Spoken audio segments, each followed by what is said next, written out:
खबर जहां राज्यसभा चुनाव से पहले फिलहाल विधानसभा जो है वो पूरी तरह से सील होगी। सैनिटाइज के बाद ही प्रवेश यानी कि एंट्री अंदर परिसर में होगी।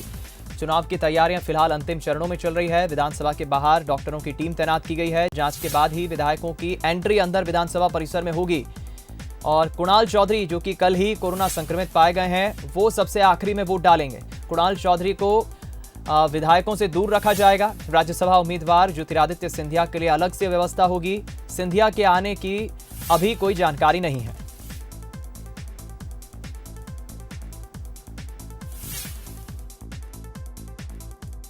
मध्य प्रदेश में राज्यसभा चुनाव की तैयारी अंतिम चरण में है, लेकिन इस बार चुनाव चुनौतीपूर्ण होगा क्योंकि कांग्रेस के एक विधायक कुणाल चौधरी को कोरोना पॉजिटिव रिपोर्ट आई है और तमाम विधायक भी उनके संपर्क में थे। तो इस बार चुनाव कराना बेहद चुनौतीपूर्ण है। सर, क्या तैयारी है चुनाव की? राज्यसभा चुनाव में कुछ दिन ही शेष है।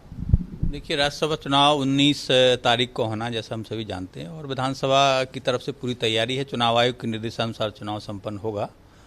और हमारा चूंकि मतदान स्थल हमने बदला है, पहले एक कक्ष में होता था, वहाँ चूंकि सोशल डिस्टेंसिंग वगैरह के लिए हमको बड़ी स्थान की आवश्यकता थी, तो हमने उसको सेंट्रल हॉल में रखा है। वो उसकी तैयारी हो रही है। आजकल में वो तैयार हो जाएगा और वहाँ सारी व्यवस्थाएं की जाएंगी। सर, कांग्रेस के विधायक कुणाल चौधरी को कोरोना रिपोर्ट पॉजिटिव आई है और ये भी कहा जा रहा है कि उनके संपर्क में करीब 20 से 22 विधायक है। तमाम तरह की बात उठ रही है कि उन सबको क्वारंटाइन किया जाना चाहिए, सबके टेस्ट होने चाहिए। इस मामले में चुनाव आयोग या आप निर्वाचन अधिकारी के नाते क्या इस पर फैसला लिया है? देखिए, अभी आपने कहा है, हमको भी समाचार पत्रों से ही जानकारी मिली है कि माननीय कुणाल चौधरी जी को कोरोना पॉजिटिव की रिपोर्ट आई है। उसकी सही स्थिति की जानकारी हम प्राप्त कर रहे हैं और जहां तक उसका है तो निश्चित तौर पर मतदान की उनको पात्रता है और वो वोट करेंगे। और अगर उनकी तरफ से कोई आवेदन आता है तो उस पर हम चुनाव आयोग से निर्देश ले सकते हैं। अन्यथा चूँकि हमने व्यवस्थाएँ बनाई हुई हैं। सर, एक जो बीजेपी से उम्मीदवार हैं ज्योतिरादित्य सिंधिया, उनके बारे में भी कहा गया था कि वो कोरोना से संक्रमित हुए थे। हालांकि अब उनकी रिपोर्ट ठीक आ गई है, नेगेटिव आ गई है, लेकिन बावजूद इसके एहतियात क्या बरता जाएगा? पूरा एहतियात बरता जाएगा। जैसे मैंने कहा कि चूंकि स्वास्थ्य विभाग को ये जिम्मेवारी दी गई है, तो विधानसभा के भवन के बाहर उनका कैंप लगा रहेगा। वहाँ जो भी माननीय सदस्य या प्रत्याशी आएंगे, उनका पहले जो औपचारिक थर्मल स्क्रीनिंग वगैरह और जो भी चेकअप होते हैं सामान्यतः वो किए जाएंगे।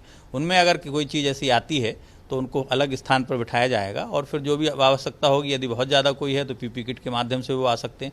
वैसे माननीय सिंधिया जी तो चूँकि प्रत्याशी हैं, कोई वोटर नहीं है, तो उनका आना कोई उतना जरूरी नहीं है। उनके प्रतिनिधि आ सकते हैं, इलेक्शन एजेंट वो बना सकते हैं, लेकिन अभी तक कोई ऐसी सूचना आई नहीं। जो आएगी फिर उसके हिसाब से हम निर्णय लेंगे और आवश्यकता पड़ती है तो चुनाव आयोग से भी निर्देश प्राप्त किया जाएगा। जिनको भी कोई लक्षण मिलेंगे, जैसे कुणाल चौधरी को तो रिपोर्ट पॉजिटिव आई है, या जिनके जो भी लक्षण मिलेंगे उनके लिए अलग से कोई व्यवस्था की गई है कि या तो वो अलग वोट डालें या फिर अलग कहीं किसी कमरे में उन्हें रखा जाएगा? हाँ, निश्चित तौर पर हमने अलग कमरा रखा है और जो स्वास्थ्य विभाग के डॉक्टर्स और उनके अमले के सुपरविजन में रहेगा। वहाँ अगर कोई ऐसे माननीय विधायक आते हैं जिनको कोई सिम्टम्स हैं तो उनको अलग हम स्थान पर उनको बिठाएंगे और उनके लिए जो है फिर मतदान की व्यवस्था आखिर में की जाएगी। और कोई जो भी आवश्यकताएं होंगी वो स्वास्थ्य विभाग जो सुझाव देगा उसके हिसाब से उनको पूरी एहतियात के तौर पर सुरक्षित मतदान की व्यवस्था हम वहाँ सुनिश्चित करेंगे। तो ये थे विधानसभा के प्रमुख सचिव एपीएस सिंह साहब, जिनका साफ कहना है कि जो भी विधायक जिनमें लक्षण पाए जाएंगे उनके लिए अलग व्यवस्था की जाएगी, उनको अलग से रखा जाएगा। जहां तक कुणाल चौधरी की बात है, कुणाल चौधरी सबसे आखिरी में वोट डालेंगे, पीपीई किट पहनकर आएंगे, उनको अलग रखा जाएगा। सब किसी विधायक से संपर्क नहीं करने दिया जाएगा। राज्यसभा चुनाव की जो चुनाव है उसकी तैयारी अंतिम चरण में है। 1-2 दिन बाद पूरी तैयारी लगभग पूरी हो जाएगी और उसके बाद राज्यसभा चुनाव संपन्न कराया जाएगा। कैमरामैन अश्विनी सिंह के साथ जुगल किशोर शर्मा, बंसल न्यूज़, भोपाल।